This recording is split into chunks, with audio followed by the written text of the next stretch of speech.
Olá, como vocês estão? Espero que bem. A Grande Loja dos Modernos tinha a Bíblia, o esquadro e o compasso, representando o mobiliário da loja, até a época da união com a Grande Loja dos Antigos.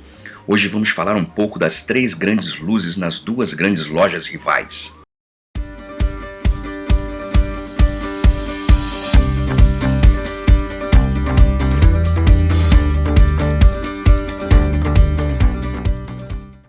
Nas preleções da Grande Loja era dito: qual é o mobiliário da loja? A Bíblia, o esquadro e o compasso. Seus usos: a Bíblia serve para dirigir e governar a nossa fé, e sobre ela é feito os juramentos por nossos novos irmãos.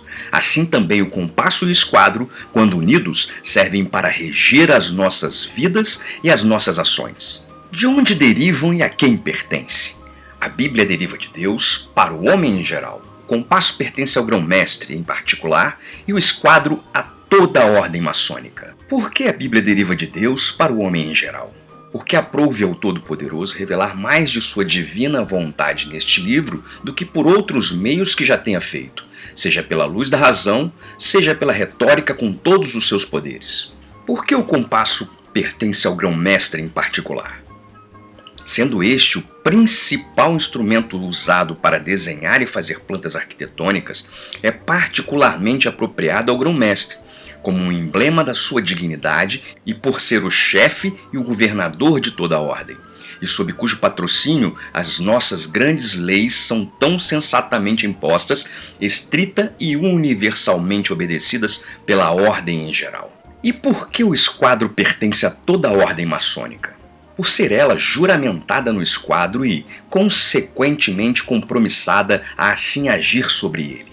Aparentemente, os trabalhos da rival Grande Loja dos Antigos descrevia a Bíblia, o esquadro e o compasso como as três grandes luzes da franco-maçonaria, desde a época de seu surgimento como uma organização na década de 1750. Em muitos aspectos, as duas grandes lojas rivais diferiam dos textos mais antigos, de um período anterior ao surgimento da Grande Loja dos Antigos, e assim das práticas dos modernos, embora um antigo manuscrito escocês incluía a prática utilizada pelos antigos. Mas quaisquer que tenham sido as diferenças que nossos irmãos daquelas duas grandes lojas rivais tivessem, eles concordavam quanto ao significado desses emblemas, o guia e a regra de nossa fé e a persuasão de nosso dever a Deus.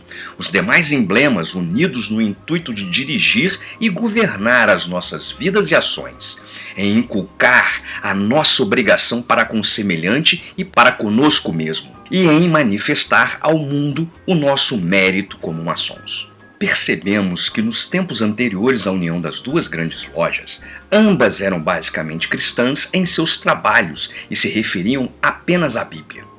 O reverendo John Lawrence disse no seu livro Sidelights of Freemasonry que a Bíblia não deveria ter defensores mais leais do que os francos maçons. Muitas pessoas parecem ter uma tendência a desculpar-se por acreditar na Bíblia, de dar-lhe espaço como um clássico, negá-la ou contestá-la. Mas nós, pelos compromissos assumidos, a vemos como a expressão de uma voz divina e, portanto, nos permite enxergar exatamente quais e o que são as expressões que a Bíblia exerce sobre nós, não apenas sobre o nosso sentimento e sentido de reverência, mas sobre o nosso bom senso. Mas a nossa Bíblia, que acidentada e memorável história teve, e apesar disso sobreviveu inalterada. Ela não fez a menor concessão, seja à perseguição ou à intolerância, e muito pouco à erudição, mas permanece firme como uma rocha, irremovível, ao redor da qual bilhões de pessoas têm se surgido ao longo dos séculos, pelos quatro cantos do mundo, dos príncipes até os camponeses, dos mansos e ingênuos até os sábios ou também os ignorantes. A Bíblia tem passado pelos séculos a inalterada mensagem da descida do homem e de suas consequências, das relações com Deus e da única esperança de salvação. Desde os textos maçônicos mais antigos, o esquadro e o compasso são mencionados em conjunto e juntos simbolizam a maçonaria.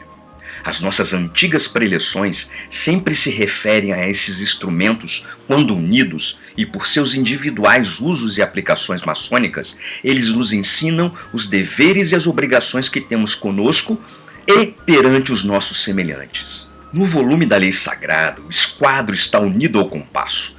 Por si, o esquadro representa a matéria e, por conseguinte, os nossos corpos. Os seus braços estando sobre o compasso, que representa o espírito, denotam que o homem, num estado de desenvolvimento espiritual, representado por um aprendiz, é mormente animal, pois o corpo ainda não está sob o controle ativo e completo do espírito. Para uma pessoa assim, é perda de tempo falar sobre as elevadas verdades espirituais. Ele deverá, antes de tudo, ser treinado em pura moral, ser ensinado a usar o seu corpo com respeito e refrear seus instintos e apetites animais. É por isso que ao aprendiz é simplesmente dito que a franco-maçonaria é um sistema de moralidade, velado em alegorias e etc. Assim, no primeiro grau, o esquadro adverte o candidato de que deve devotar a maior parte do seu tempo ao aprendizado do controle do corpo. No segundo, indica que já está apto a aprender um pouco mais sobre as verdades espirituais. E no terceiro, está simbolizando um homem que, tanto quanto possa, obedece conscientemente à voz do espírito, em vez do lado animal de sua natureza. Segundo a Constituição inglesa, a regra é de que as lojas posicionem as 3 grandes luzes no pedestal do Venerável Mestre, prática da Grande Loja dos Modernos. Estando a loja aberta, o esquadro e o compasso devem ser colocados sobre o volume da Lei Sagrada. Mas esta regra não é unânime nas lojas. Em muitas delas é costume que elas sejam colocadas no centro da loja, prática advinda da Grande Loja dos Antigos, anterior a 1813 na Inglaterra. Tais diferentes práticas motivaram 2 métodos para a abertura do livro: em posição de leitura pelo Venerável Mestre ou pelo candidato de fronte a este. O simbolismo do volume da Lei Sagrada quanto aos modernos dizia respeito ao dever do Venerável Mestre instruir os irmãos nos princípios contidos na Bíblia.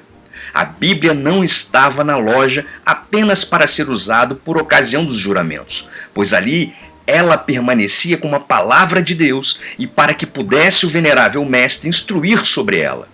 Com a reorganização da maçonaria inglesa em 1813, seu posicionamento ficou a cargo de cada loja segundo a sua prática, mas continuou utilizada para receber os juramentos. O que ocorre na atualidade com os diversos ritos praticados pelas grandes lojas e pelos grandes orientes é que há ritos que o livro da lei é aberto e lido em locais definidos, aberto e lido em locais aleatórios, abertos e não lidos, ou simplesmente não aberto. Porém, em qualquer circunstância, junto a ele estão o esquadro e o compasso, sempre em posição do grau no qual a loja esteja reunida. Há ritos, porém, que neles o livro da lei se encontra ausente. E por hoje é isso aí. Se gostou, compartilha, comente e favorite o vídeo. Obrigado e até a próxima.